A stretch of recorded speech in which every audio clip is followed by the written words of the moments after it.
It's streaming right now. So, welcome, Roger. Welcome to this live streaming. Where we really will be joined by a number of people. I'm hoping live on the other end of the tube.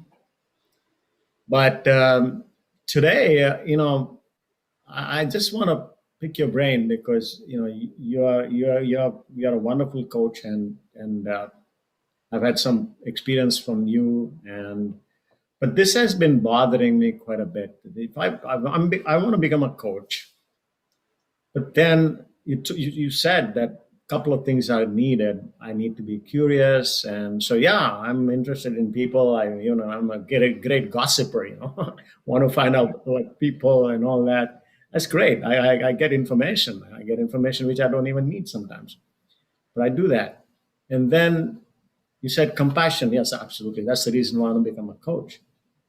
But then the problem I have is that as soon as somebody says something, I jump at it because I'm usually have the answer. The other one's having trouble. So I start advising. So would you suggest how I begin? In the first step to change what I'm doing. Advise. Yes, that is such a great question, Kalind. And, we all have some level of, with that compassion that you talked about and our enthusiasm and our intentions and hopes for a better world, it's easy to just reach back in there. Sometimes I feel like super intuitive, like, oh my gosh, I know what you can do. It's just like, it's almost like I'm psychic.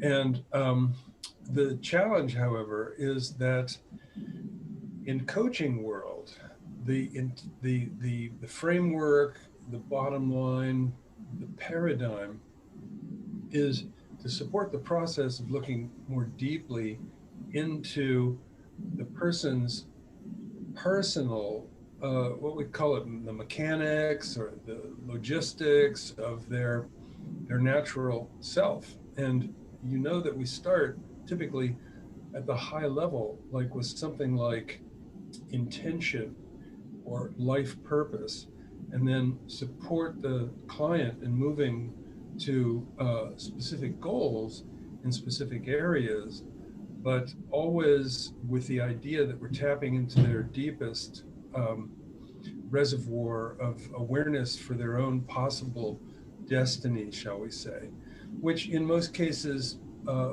we can't know, or even if we do know, let's say we are psychic, then I don't think that psychics are really intended as coaches in the model of what we're talking about here, which is a completely empowerment-based process where the individual is respected at the highest level.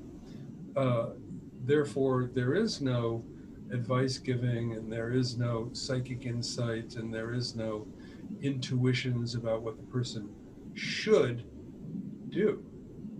And so your question really goes to, how can a coach or someone who is aspiring to be a coach, who tends to be an advice giver and perhaps even, as you said, a collector of gossip and exciting stories from the social side of life and so forth,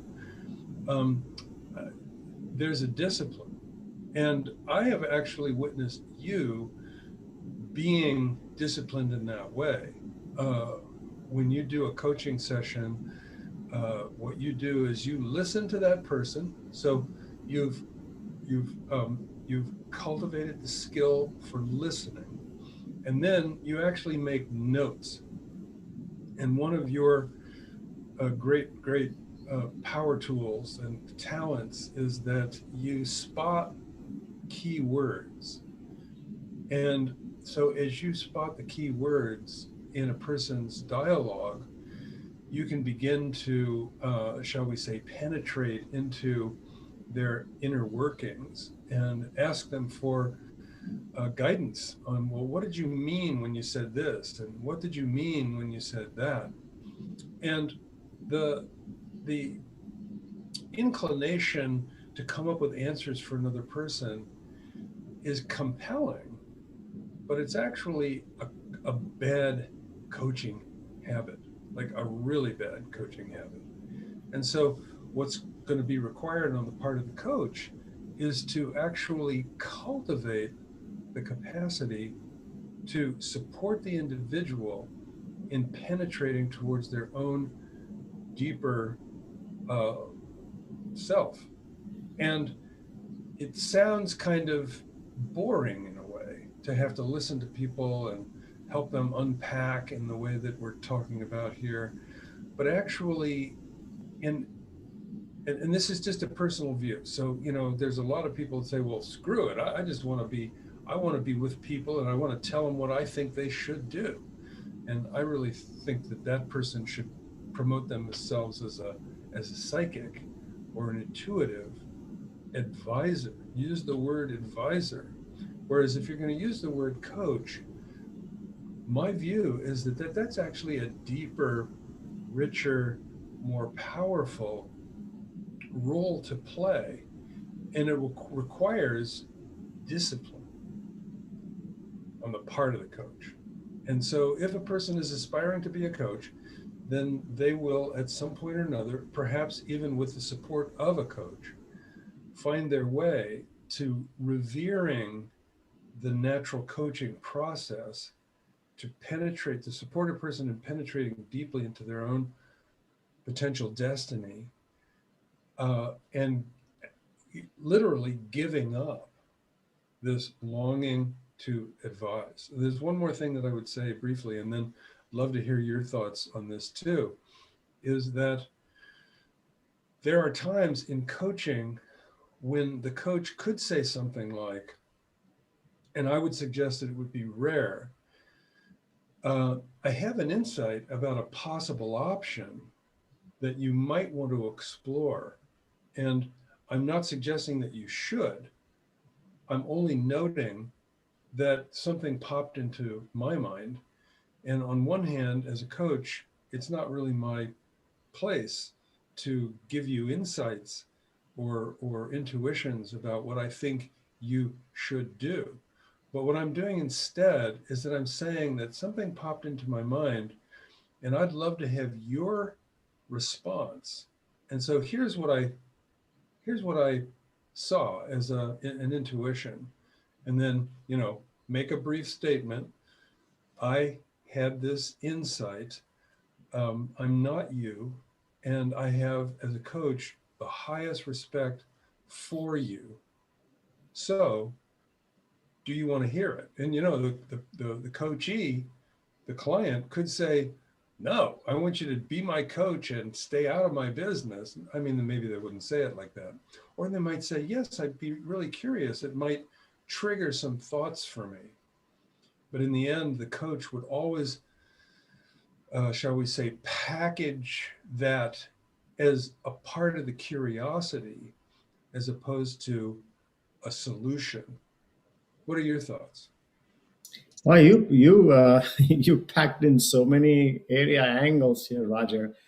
One of the main angles that I have learned from you and also in many times from other areas is the fact that listening. You said you pointed out to begin listening, and a couple of things about listening you pointed out, which is kind of interesting.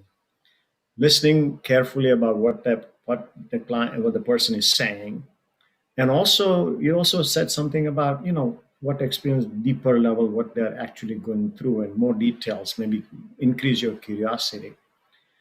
Well, it gives me an idea about this, and the whole concept seems to be that the person who comes to us for helping, getting a help or something, they have their own life. They are the experts in their life. They have had that obstacle or something that they are not able to achieve, and so they are asking for help. So, and interestingly, the success part is also, it is their success. Yes. Success may be also defined so many different ways. So it's entirely owned. The entire process, the experience, the obstacle, and the success is all owned by that person. Powerful. We are there just kind of finding it out. But when we find it out, and because there is a, well, like you said, investigating some more with curiosity, and listening carefully. So I'm taking this first step to say, well, I would like to start listening better and asking questions so that it expands the proper understanding of the person's environment. When they often come with saying, okay, I have this problem with relationship, or I have the problem with weight management. And they come with a conclusion. So this is what I want to fix. That's what most of the time they're having. Right. But then that whole curiosity can expand ourselves into more listening and finding out more about. And many times, then what you're saying is that the inside, what you use the word is intuition of the person, and the inside of the person can get expanded, and they get the solutions. And that one more thing that you said was very fascinating in our conversation here. You also said that if you have options, you can potentially lay out the options, but they are the ones who are going to pick from that. They're the ones who pick, and you're basically suggesting and not advising. And you use the language a little differently. You said possibilities exist like this, or I have possibilities, but check that out and see what you think. So your language of advising, instead of saying what I have a habit of saying, hey, listen, you should do this, should do this, and that's the language of advisor.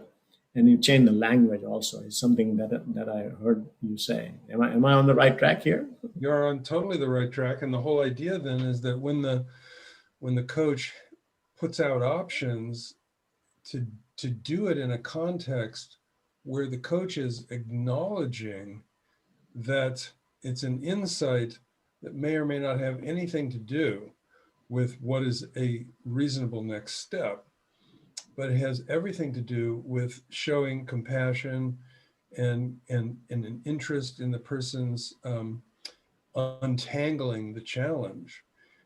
So you're really right when you say use of language is very powerful, because if I say, well, I can feel you, I have a sense of you, and I have a very strong intuition that this is what you should do. Instead, to say, I am very interested in supporting you 100%. I can feel what you're longing to achieve.